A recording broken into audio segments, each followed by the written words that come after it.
Bom dia, meus irmãos, bom dia, meus amigos, bom dia, leitores da Palavra do Senhor. Hoje estamos aqui para mais um dia de leitura, né? E eu nem sempre digo, mas é muito bom dar o like, compartilhar o vídeo e ativar o sininho e se inscrever no meu canal, tá bom? Vamos começar a leitura da palavra. Capítulo 15, versículo 7. Diz assim: Leis a favor dos pobres. Quando entre ti houver algum pobre de teus irmãos em alguma das tuas cidades, na tua terra que o Senhor teu Deus te dá, não endureçais o teu coração, nem fecharás as mãos a teu irmão pobre. Antes, lhe abrirás de todo a mão e lhe emprestarás o que lhe falta, quando baste para a tua necessidade. Guarda-te, não haja pensamento vil no teu coração, nem digas: está próximo o 7º ano, o ano da remissão, de sorte que os teus olhos sejam malignos para com teu irmão pobre, e não lhe deis nada. E ele clame contra ti ao Senhor, e haja em ti pecado. Livramento lhe darás, e não seja maligno o teu coração, quando lhe deres, pois por isso te abençoará o Senhor teu Deus, em toda a tua obra e em tudo o que empreenderes, pois nunca deixará de haver pobres na terra. Por isso eu te ordeno, livremente abrirás a mão para o teu irmão, para o necessitado, para o pobre na tua terra. Então, os comentários, né? Irmão pobre. Os judeus ortodoxos sempre cuidaram de seus pobres, como também a igreja de Jerusalém. Versículo 8: Emprestarás. Algumas vezes é melhor emprestar que dar. O empréstimo obriga aquele que toma emprestado a trabalhar e ajudar a si mesmo. Ontem, assistindo uma live, a pessoa dizia que tem hora que você, em vez de ajudar uma pessoa pobre, você atrapalha. E eu achei isso muito coerente, porque realmente tem pessoas que elas se acostumam com aquilo, né, com aquele dinheiro, com aquela ajuda, e não busca trabalhar, e não busca procurar crescer. Então, tem hora que você ajuda, mas tem hora que você começa a atrapalhar, se você não parar de dar. Tem um momento que você dá, e tem um momento que você faça com que a pessoa realmente busque crescer, busque melhorar, busque ter com que se sustentar, não ficar só toda a vida esperando, porque tem pessoas que ficam assim, só esperando. Então, nós que podemos dar, devemos também prestar atenção até que ponto a gente está ajudando aquela pessoa e não estamos atrapalhando aquela pessoa a crescer, entendeu? Versículo 12 a 18, a gente vai ler agora. Leis acerca dos servos. Quando um de teus irmãos, hebreu ou hebreia, te for vendido, 6 anos servir-te-ás, mas no 7º o despedirás, forro, no caso, livre, né? E quando de ti o despedires, forro, não deixarás ir vazio, né? Sem nada. Liberalmente lhe fornecerás do teu rebanho, da tua eira e do teu lagar, daquilo com que o Senhor teu Deus te houver abençoado, lhe darás. Lembrar-te-ás de que foste servo na terra do Egito e de que o Senhor teu Deus te remiu, pelo que hoje isso te ordeno. Se, porém, ele te disser: não sairei de ti, porquanto te ama, a ti e a tua casa, por estar bem contigo, então tomarás uma sovela e lhe furarás a orelha na porta, e será para sempre teu servo, e também assim farás a tua serva. Não pareça aos teus olhos duro o despedi-lo, forro, pois 6 anos te serviu, por metade do salário do jornaleiro. Assim o Senhor teu Deus te abençoará em tudo o que fizeres. Aos comentários agora. De 12 a 18. É ensinado que os escravos hebreus seriam libertados no ano do jubileu Isso significaria, eventualmente, que se o ano do jubileu chegasse antes do escravo ter servido 7 anos, este podia ser liberado até o tempo do exílio. Essa lei da libertação era frequentemente negligenciada. Versículo 15: Não o deixarás ir vazio. Quando o escravo era libertado, devia receber provisões para começar sua nova vida. Isso não é mencionado no livro de Êxodo, senão o povo dificilmente deixaria de recair na escravidão. 15. Lembrar-te-ás. A lembrança da maravilhosa graça de Deus para conosco na redenção nos leva a seguir o curso da verdadeira obediência. 16. Por estar bem contigo. Embora não fosse proibida a escravatura em Israel, as condições da servidão eram frequentemente num clima de bastante liberdade. Servo ou serva. Versículo 17. Os escravos e as escravas eram consideradas no mesmo nível social. O versículo 19. Leis acerca dos primogênitos do gado. Todo primogênito que nascer do teu rebanho, do teu gado ou das suas ovelhas, o macho consagrarás ao Senhor teu Deus. Com o primogênito do teu gado não trabalharás, nem tosquearás o primogênito das tuas ovelhas. Comê-lo-ás perante o Senhor, tu e a tua casa, de ano em ano, no lugar que o Senhor escolher. Porém, havendo nele algum defeito, se for coxo ou cego, ou tiver outro defeito grave, não o sacrificarás ao Senhor teu Deus. Na tua cidade o comerás. O imundo e o limpo o comerão juntamente com a carne do corço ou do veado. Somente o seu sangue não comerás. Sobre a terra o derramarás com água. Então, aqui o comentário. Todo primogênito. No livro de Êxodo, declara-se o princípio de que todos os animais primogênitos deviam ser dedicados a Deus. A antiga lei sobre o sacrifício dos primogênitos é adaptada para a exigência do santuário central. A servidão perpétua era 1. Voluntária. 2. Impulsionada pelo amor. 3. Simbolizada por sinal. Quanto à aplicação espiritual. Então, são essas as leis. Agora o capítulo 16. As 3 festas dos judeus. A primeira, a Páscoa. Guarda o mês de Abibe e celebra a Páscoa do Senhor teu Deus. Porque no mês de Abibe o Senhor teu Deus te tirou do Egito de noite. Então sacrificarás como oferta de Páscoa ao Senhor teu Deus, do rebanho do gado, no lugar que o Senhor escolher para lhe fazer habitar o seu nome. Nela não comerás levedado 7 dias. Nela comerás pães asmos, pão de aflição, porquanto apressadamente saíste da terra do Egito, para que te lembres todos os dias da tua vida, do dia em que saíste da terra do Egito. Fermento não se achará contigo por 7 dias, em todo o teu território. Também da carne que sacrificares à tarde, no primeiro dia, nada ficará até pela manhã.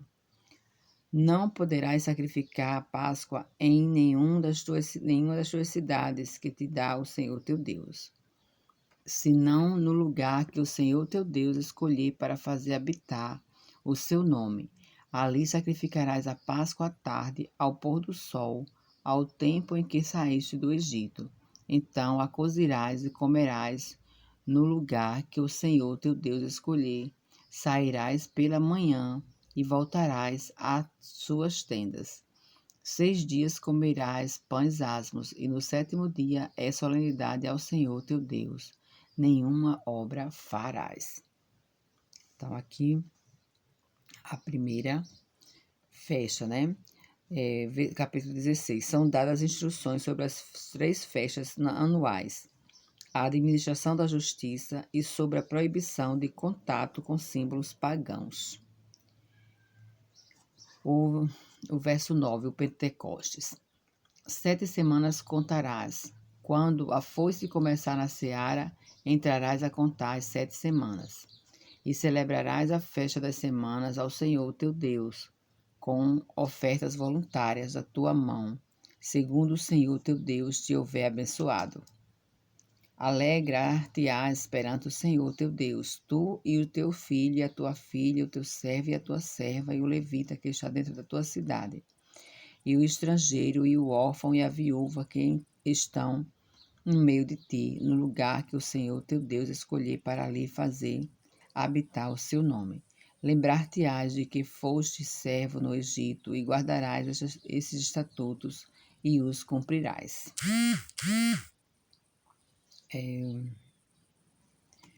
Verso 13. Não, versículo 10, né? Versículo 1. A Páscoa. A Páscoa histórica é relacionada à 10ª praga, a morte dos primogênitos do Egito. Israel foi instruído a aplicar o sangue de um cordeiro às ombreiras e à verga de suas portas, como sinal que lhes asseguraria segurança se ficassem em casa. Páscoa se deriva do verbo passar por cima, incluindo a ideia de poupar e proteger. Aí o versículo 10. A festa das semanas. Era uma das festas da colheita celebrada quando a colheita de cereais, que durava 7 semanas, era terminada. Mais tarde, recebeu o nome grego de Pentecostes, visto cair 50 dias depois da Páscoa. Os tabernáculos. A festa dos tabernáculos, versículo 13. A festa dos tabernáculos celebrá-la-ás por 7 dias. Quando houveres recolhido a tua eira e do teu lagar, alegrar-te-ás na tua festa, tu e o teu filho e a tua filha, e o teu servo e a tua serva, e o levita e o estrangeiro, e o órfão e a viúva, que estão dentro das tuas cidades. 7 dias celebrarás a festa do Senhor teu Deus, no lugar que o Senhor escolher. Porque o Senhor teu Deus há de abençoar-te em toda a tua colheita, em toda a obra das tuas mãos, pelo que te alegrarás. 3 vezes no ano, todo varão entre ti aparecerá perante o Senhor teu Deus no lugar que escolher, na festa dos pães asmos, e na festa das semanas, e na festa dos tabernáculos, porém não aparecerá de mãos vazias perante o Senhor. Cada um oferecerá na proporção em que possa dar, segundo a bênção que o Senhor, seu Deus, lhe houver concedido. Até o versículo 17. Então, o versículo 13 diz assim: a festa dos tabernáculos era celebrada quando o produto da terra já fora colhido, incluindo figos, azeitonas e uvas. Durante este período de 7 dias, o povo vivia em tendas. Agora, versículo 18. Deveres dos juízes. Juízes e oficiais constituirás em todas as tuas cidades, que o Senhor teu Deus te dê entre as tuas tribos, para que julguem o povo com reto juízo. Não torcerás a justiça, não farás acepção de pessoas, nem tomarás suborno, porquanto o suborno cega os olhos dos sábios e subverte a causa dos justos. A justiça seguirás, somente a justiça, para que vivas e possuas em herança a terra que teu Deus te deu. Não estabelecerás poste ídolo, por plantando qualquer árvore junto ao altar do Senhor teu Deus que fizeres para ti. Não levantarás coluna, a qual o Senhor teu Deus odeia. Então, 18 a 20. Enquanto Israel esteve no deserto, tinha juízes e oficiais segundo seus números. Em Canaã, porém, deviam ser escolhidos segundo suas aldeias e cidades. Versículo 21 e 22. Os cananeus praticavam ritos grosseiramente imorais. Tais ritos foram uma grande tentação para os israelitas até a época do exílio. 21. Poste ídolo era uma árvore ou um poste sagrado, talvez erigido como símbolo da deusa cananeia Azera. Coluna era uma pedra posta de pé sobre uma das extremidades, talvez representando a divindade masculina. As 3 festas anuais podem ser usadas para ilustrar importantes verdades no Novo Testamento. A Páscoa, a primeira, assim como essa festa comemorava o sacrifício pascal e o livramento de Israel da escravidão egípcia, assim a ceia do Senhor comemora o sacrifício de Cristo e o nosso livramento da escravidão do pecado. Aleluia! 2. Festa das Semanas. Essa festa, depois conhecida como Pentecostes, era caracterizada pelas primícias da colheita, como também na igreja cristã. O dia de Pentecostes foi marcado com as primícias do dom do Espírito Santo. A festa dos tabernáculos, essa marcava o fim da colheita, como também haverá grande colheita no fim desta era. Então, vamos ler aqui. Primeira, Páscoa. Vamos ler Lucas 22, 19.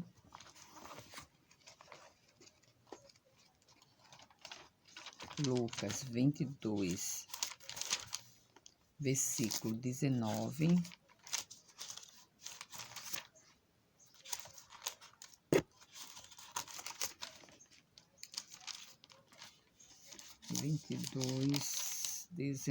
Diz assim: E tomando um pão, tendo dado graças, o partiu e lhe deu, dizendo: Este é o meu corpo, oferecido por vós. Fazei isto em memória de mim. Então, aqui é a ceia do Senhor, né? Como foi falado, sacrifício de Cristo e o nosso livramento da escravidão do pecado. Então, aqui está simbolizando a festa da Páscoa, né? Pentecostes, Atos 2, 14. Atos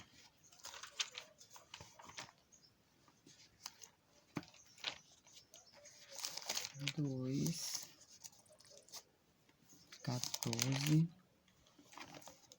Atos 2, 14 a 18, diz assim: Então se levantou Pedro com os 11 e, erguendo a voz, advertiu-os nestes termos: Varões judeus e todos os habitantes de Jerusalém, tomai conhecimento disto e atentai nas minhas palavras. Estes homens não estão embriagados, como vindes pensando, sendo esta a 3ª hora do dia.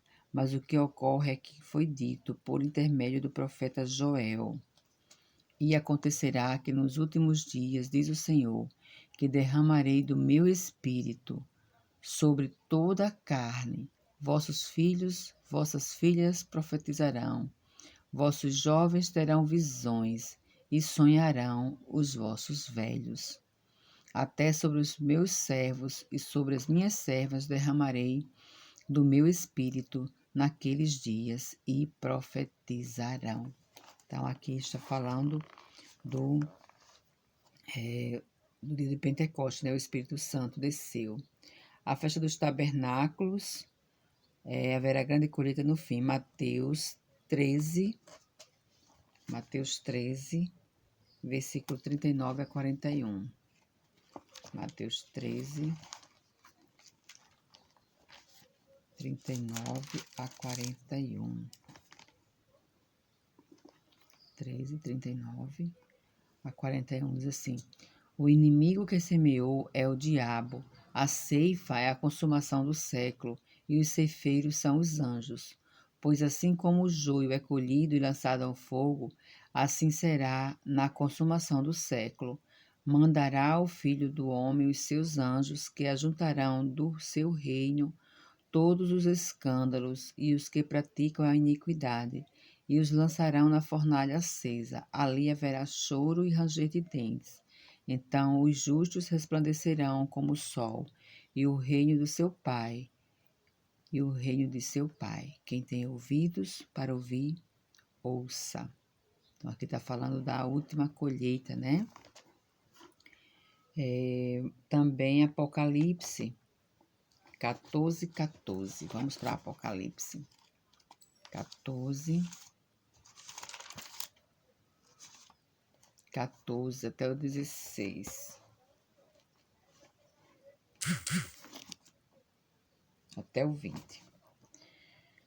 Olhai, e eis uma nuvem branca, e sentado sobre a nuvem um semelhante a filho de homem, tendo na cabeça uma coroa de ouro e na mão uma foice afiada. Outro anjo saiu do santuário gritando em grande voz para aquele que se achava sentado sobre a nuvem: Toma a tua foice e ceifa, pois chegou a hora de ceifar, visto que a seara da terra já amadureceu. E aquele que estava sentado sobre a nuvem passou a foice sobre a terra, e a terra foi ceifada. Então saiu do santuário que se encontra no céu outro anjo, tendo ele mesmo também uma foice afiada. Saiu ainda do altar outro anjo, aquele que tem autoridade sobre o fogo, e falou em grande voz ao que tinha a foice afiada, dizendo: Toma a tua foice afiada e ajunta os cachos da videira da terra, porquanto as suas uvas estão amadurecidas. Então o anjo passou a sua foice na terra e vidimou a videira da terra, e lançou-a no grande lagar da cólera de Deus. E o lagar foi pisado fora da cidade, e correu sangue do lagar até os freios dos cavalos, uma extensão de 1.700 estádios, até o 20. Então aqui está falando da festa do tabernáculo, né? Que está marcada pela colheita, como também haverá colheita no fim desta era. Então, aqui é a colheita final. O capítulo 27 fala sobre, o capítulo 17 fala sobre o castigo da idolatria, né? Não sacrificarás ao Senhor teu Deus novilho ou ovelha em que haja imperfeição ou algum defeito grave, pois é abominação ao Senhor teu Deus. Quando no meio de ti, em alguma das tuas cidades que dá ao Senhor teu Deus, se achar algum homem ou mulher que proceda mal aos olhos do Senhor teu Deus, transgredindo a sua aliança, que vá e sirva a outros deuses e os adore, ou ao sol, ou à lua, ou a todo exército do céu, o que eu não ordenei, que vá e sirva, e te seja denunciado, e ouvires, então indagarás bem. E eis que, sendo verdade e certo que se fez abominação em Israel, então levantarás o homem ou a mulher que fez este malefício às suas portas e os apedrejarás até que morram, por depoimento de 2 ou 3 testemunhas. Será morto o que houver de morrer, por depoimento de uma só testemunha não morrerá. A mão das testemunhas será a primeira contra ele, para matá-lo, e depois a mão de todo o povo, assim eliminarás o mal do meio de ti. Então, aqui era o castigo da idolatria. Vamos ver o que é que diz o comentário, né? O capítulo 17.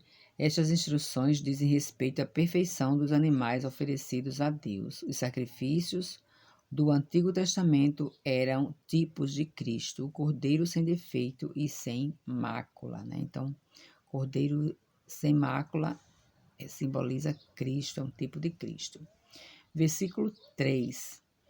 Sol, hebreu Shemesh, em hebraico, que sob o nome próprio Shamash e outros nomes era adorado por vários povos semíticos, assim como era a lua. É Por este motivo, para demonstrar que o Sol e a Lua não eram divindades poderosas, e sim apenas objetos que obedeciam aos propósitos divinos, que estas duas palavras hebraicas não são mencionadas na narrativa da criação do mundo, sendo chamados de luzeiros. O exército dos céus se refere à adoração dos planetas e estrelas. Os 5. Os apedrejarás até que morram. A morte era pena tanto para a idolatria como para a instigação à mesma. Então, quem idolatrasse, quem instigasse, também era apedrejado. A mão das testemunhas, versículo 7. A confiança em seu próprio testemunho precisava ser evidenciada pelo ato que assumirem a responsabilidade, pelo ato de assumirem a responsabilidade de desfecho, os calma, repetir. A confiança em seu próprio testemunho precisava ser evidenciada pelo ato de assumirem a responsabilidade de desfechar os primeiros golpes. Então, a pessoa tinha que ter muita certeza do que ela sabia, porque ela ia começar por ela, né? Ela mesma que ia jogar. Agora, versículo 8. Julgamento de questões difíceis. Quando alguma coisa te for difícil demais em juízo, entre caso e caso de homicídio e de demanda, e de violência e violência, em outras questões de litígio, então te levantarás e subirás ao meio que o Senhor teu Deus, ao lugar que o Senhor teu Deus escolher. Virás aos levitas, sacerdotes e ao juiz que houver naqueles dias. Inquirirás e te anunciarão a sentença do juízo. E farás segundo o mandado da palavra que te anunciarem no lugar que o Senhor escolher. E terás cuidado de fazer consoante tudo que te ensinarem, segundo o mandado da lei que te ensinarem, e de acordo com o juízo que te disserem, farás. Da sentença que te anunciarem, não te desviarás, nem para a direita, nem para a esquerda. O homem, pois, que houver soberbamente, se houver soberbamente, não dando ouvidos ao sacerdote que ali está para servir ao Senhor teu Deus, nem ao juiz, esse morrerá, e eliminarás o mal de Israel, para que todo o povo o ouça, tema e jamais se ensoberbeça. Então, vamos ficar até aqui hoje. Amanhã nós voltamos com o versículo 14. Vamos ler os comentários dos versículos 8 a 13. Os tribunais inferiores seriam espalhados pelas aldeias de Israel, mas o tribunal superior continuaria funcionando no santuário central. Verso 12. Para servir ao Senhor, o sacerdote e os juízos deviam ser respeitados por agirem em favor de Deus, conforme Romanos 13, 1. Vamos ler Romanos 13, 1. Romanos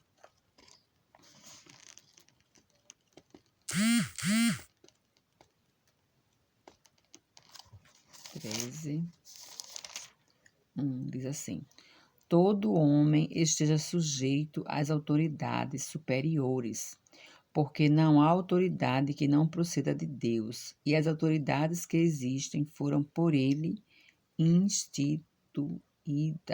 Então, nós devemos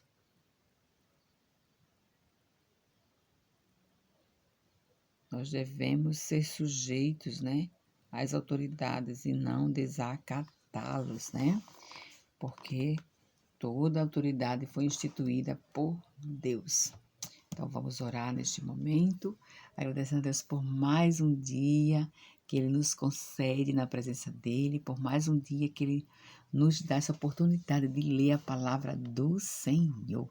Glória a Deus, oremos.